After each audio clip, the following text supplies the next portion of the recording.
Hello everyone. My name is AP the Word One, and welcome back to episode 14 of Full Metal Panic, Nimashima Burning.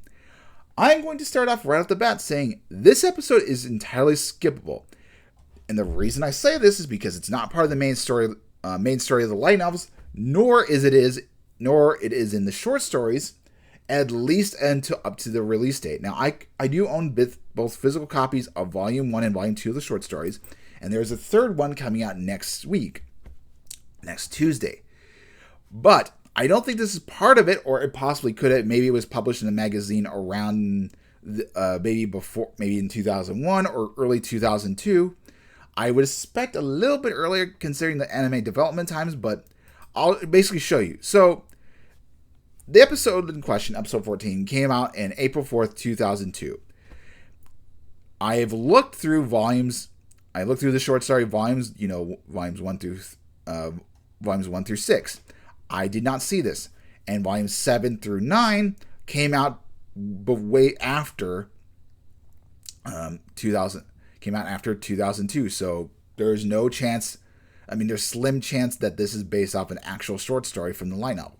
Now, when I do pick it up, and I probably might pick it up a little bit earlier than expected, maybe it will have the episode. The part that I feel like it might actually be is Festival of Opposition, but I am not 100% sure. And based off what I have a little bit of research from the physical copy, it looks like this is going to take place after the main story. Let's see.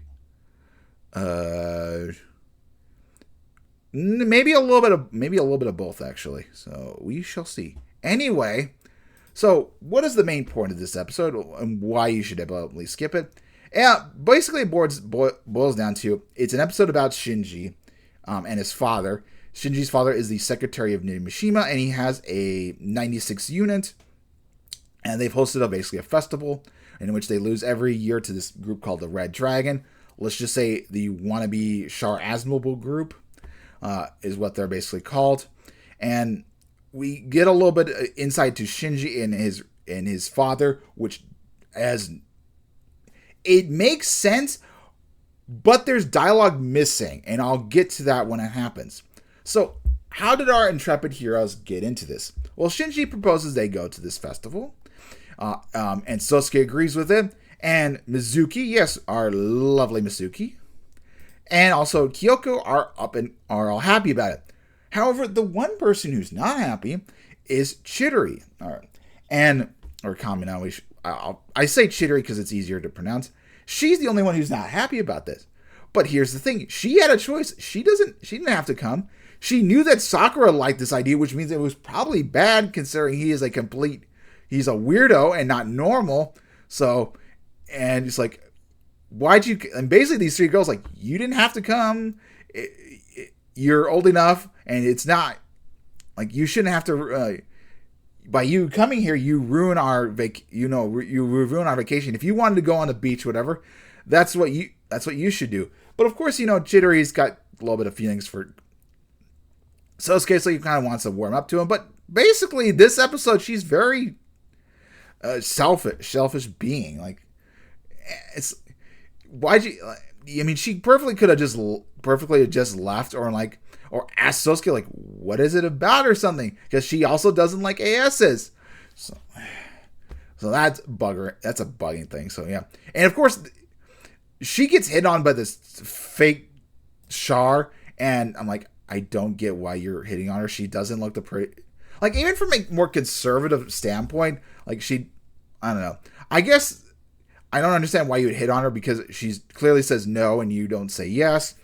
And maybe it's just the aura that she gives off is why he wants to hit on her. But yeah, we get this, like, a guy who doesn't want to say no attitude. That's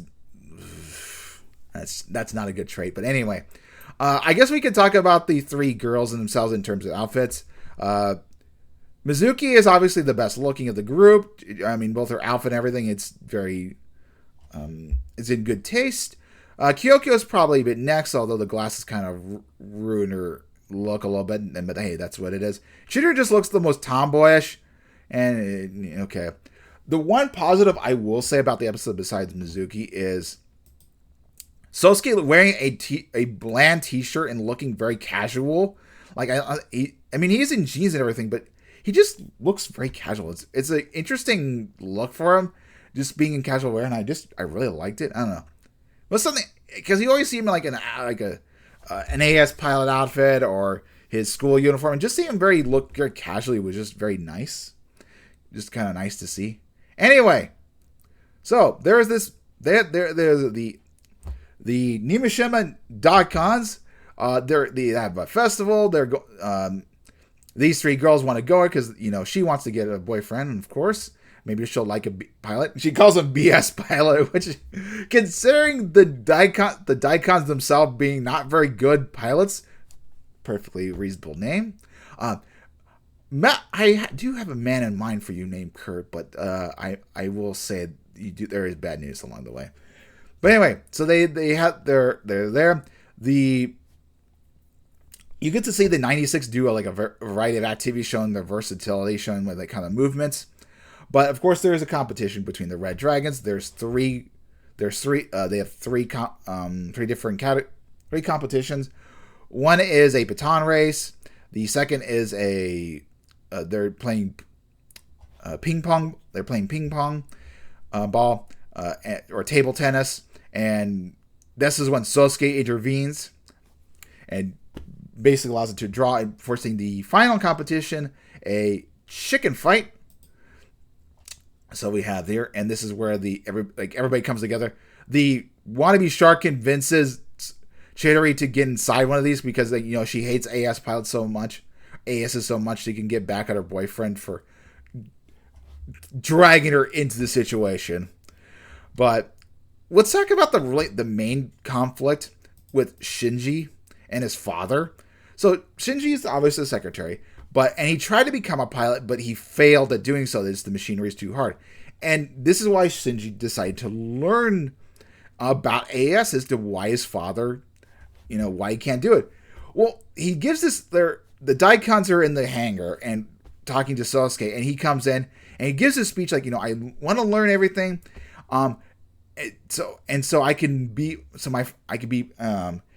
there's like a sentence of dialogue missing where he's like, I want be proud of my father for being able to learn to pilot an AS and everything, instead of being this stupid secretary because he thinks it's super low class, which Sosuke reminds him. But it's like there's nothing. He doesn't say anything. I want to teach my father. I want my father to teach me why it's so hard. None of this dialogue comes about, and just like, I just hate you, father. I'm like, why? There's something missing. You can't just spout this and then go to hate everything. Like, we're missing parts. I hated that the most. Anyway, yeah, Sosuke clamps him from the leader is very important, which in the previous episode, it would have been nice, to connect the episodes, say, hey, he can lean over. I've got a commander who is not very good at piloting, and she's a much better commander. So don't feel bad that your father can't do this.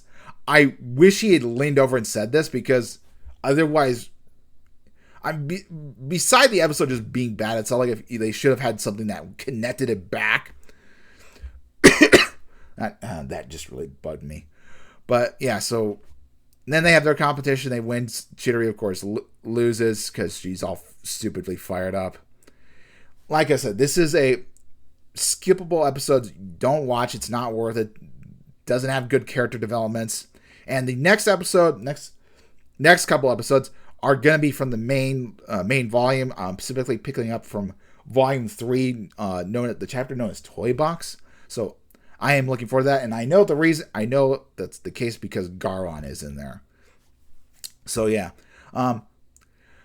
if you watch this series, watch this episode, watch my review. If you have something common, like if you know which short story it is, please let me know. I'll do my research. If it is from the volume 3, I will the hardback when I pick it up. I will inform you guys about it. But with that, I'll see you guys next time. Later on today, I've got my Digimon Liberator chapter to read and review, so catch you guys then. Anyway, have a good rest of the day.